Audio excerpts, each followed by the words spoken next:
open up that Crystal Pepsi and get comfortable. This is Dope Nostalgia.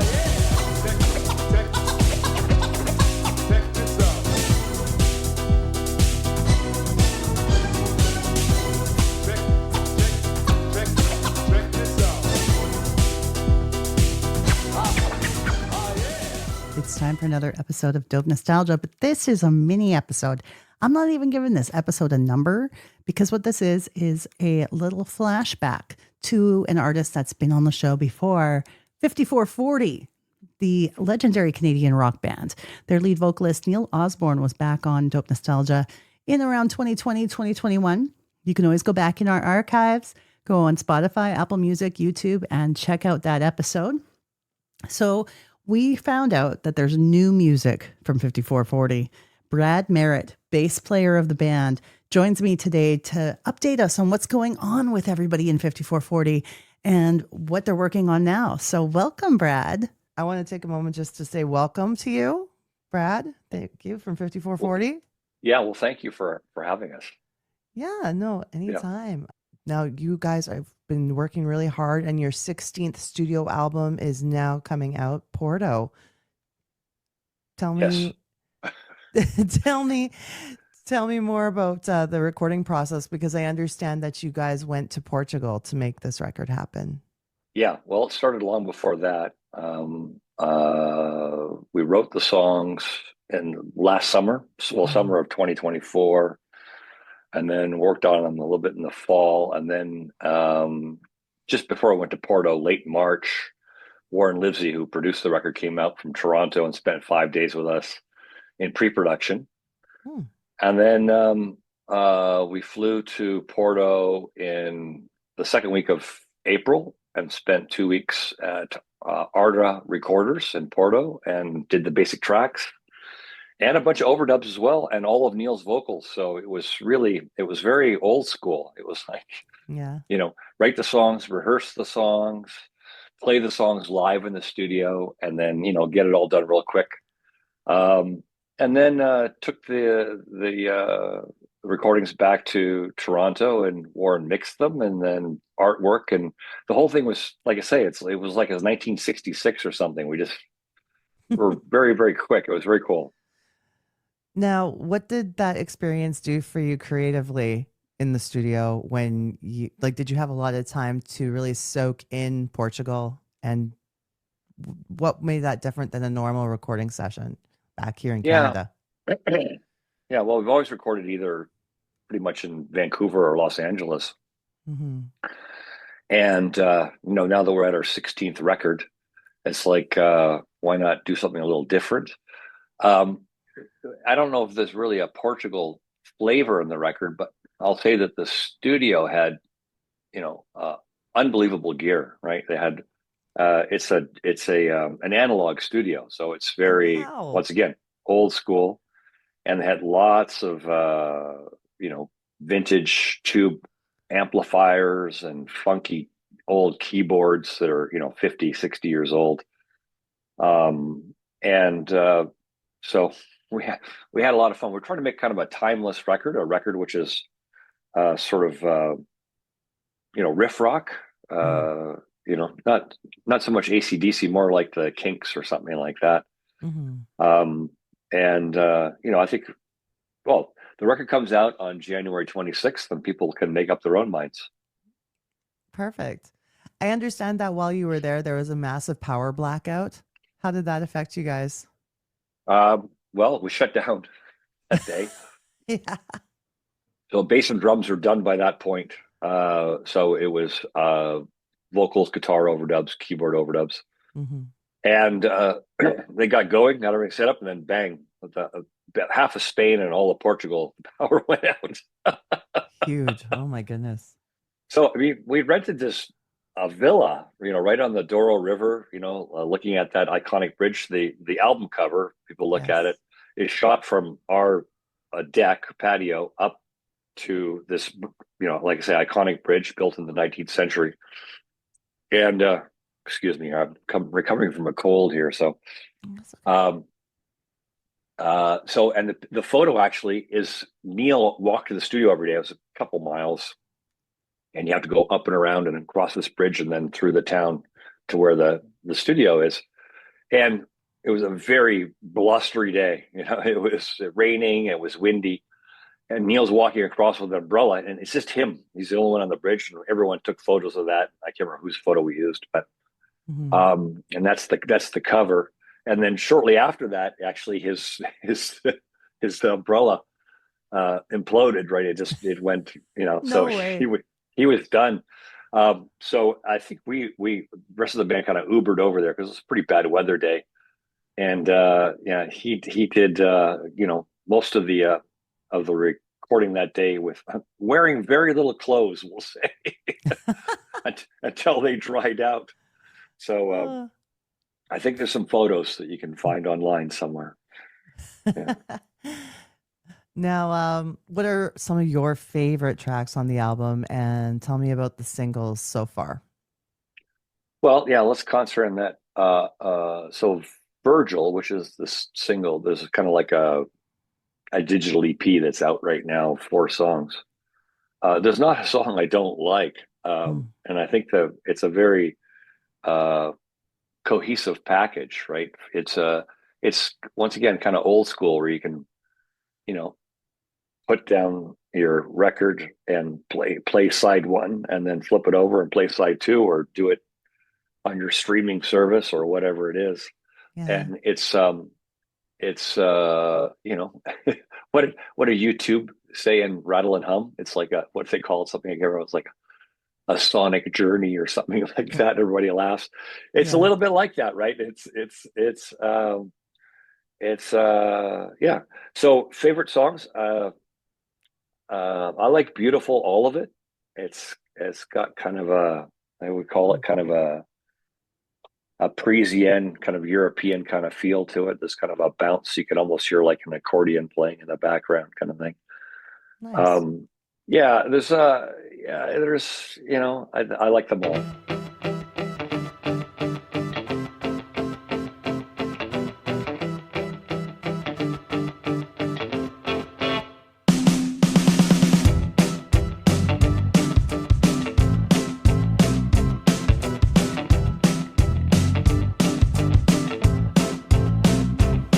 It's beautiful, all of it.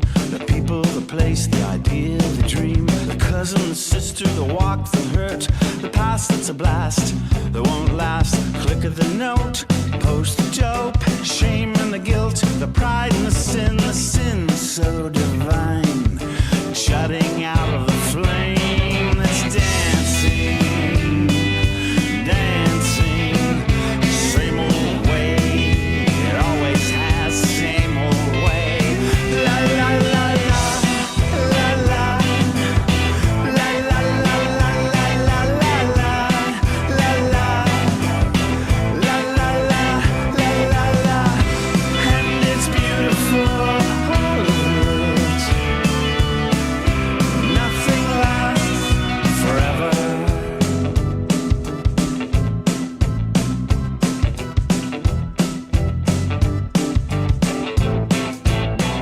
You're going to have a vinyl release then, I'm hoping? Yes, Yeah. everything comes out January 26th. The CD, the LP, and then of course available on all the streaming services. Touring plans for 2026? What do you have cooking? Well, so yeah, we had a very busy 2025. We did 49 shows, mostly in Canada, but elsewhere as well.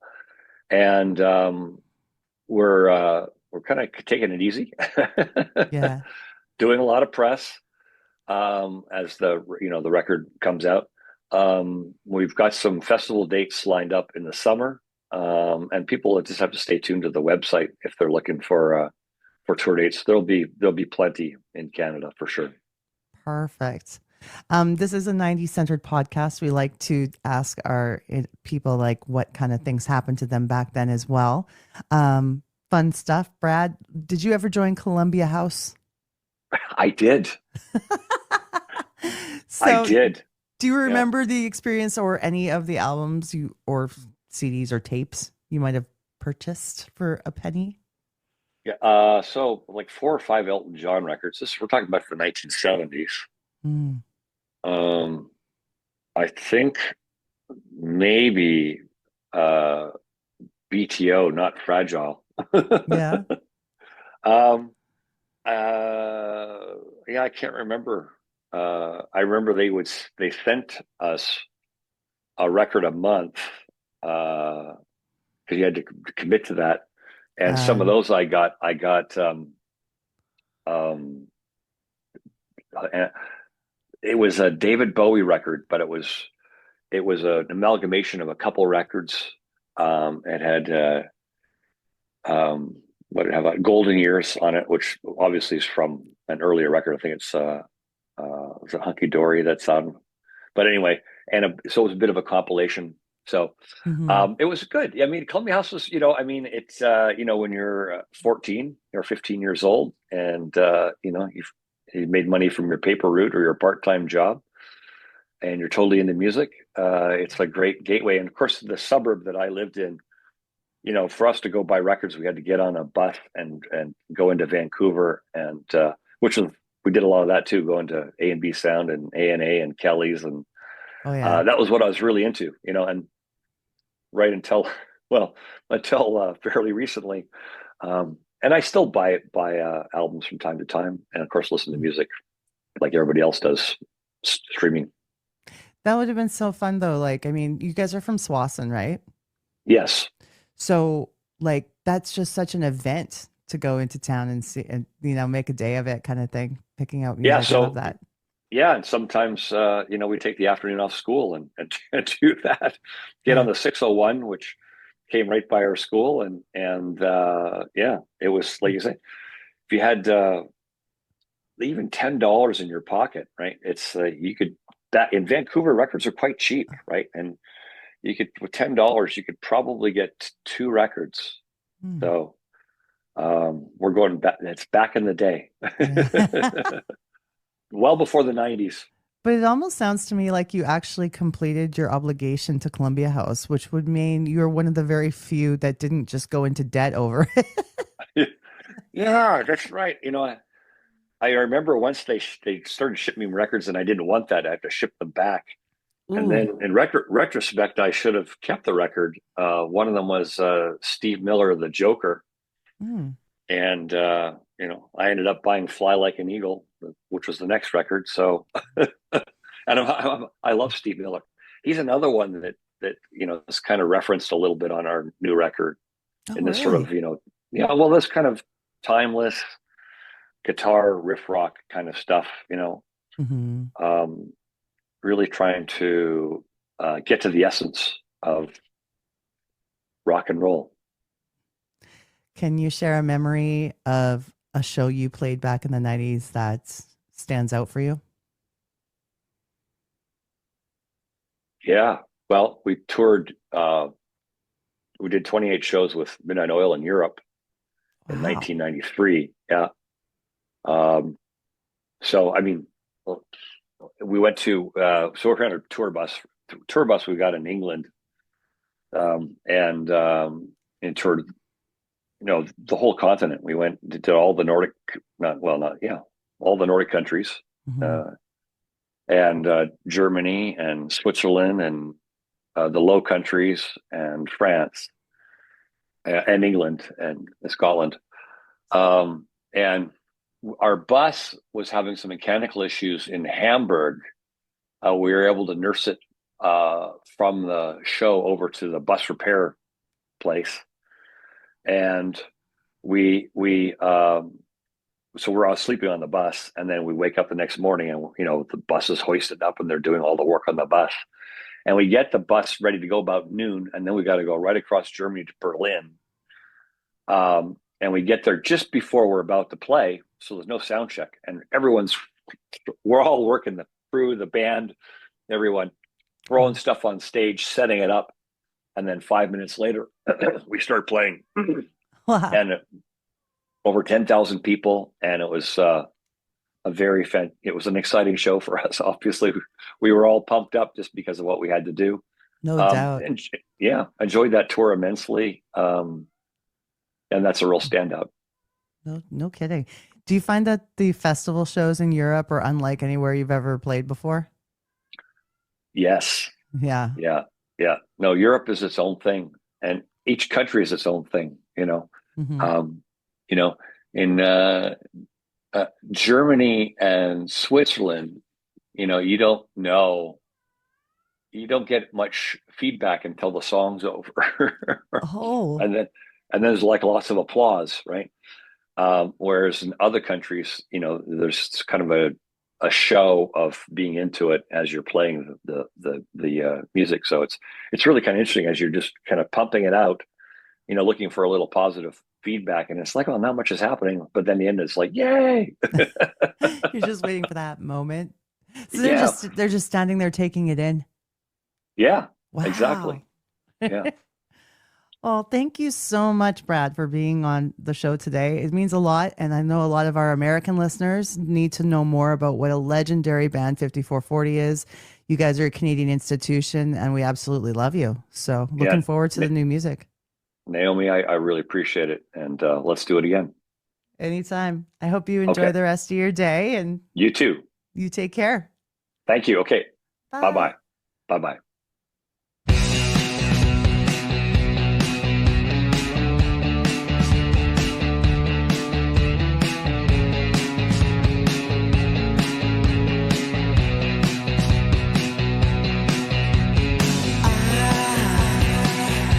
I wanna be free. I wanna be high. I wanna be me.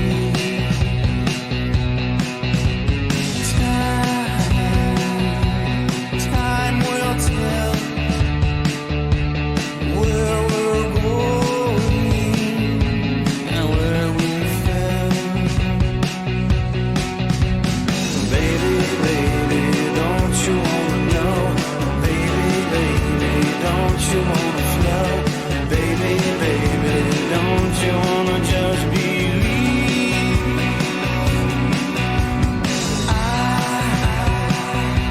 I wanna be free.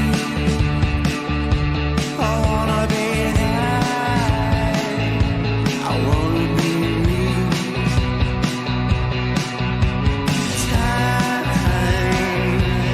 Time will tell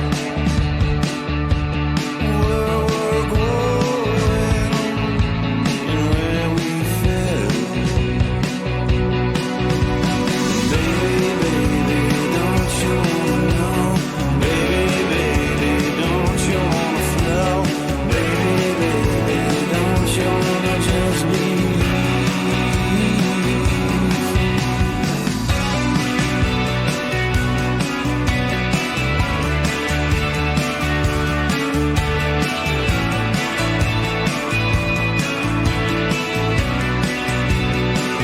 I never wanted much, I never wanted tears, just a little touch to hide from my fears. And I know if I'm cold, I deserve to find just what's in your mind.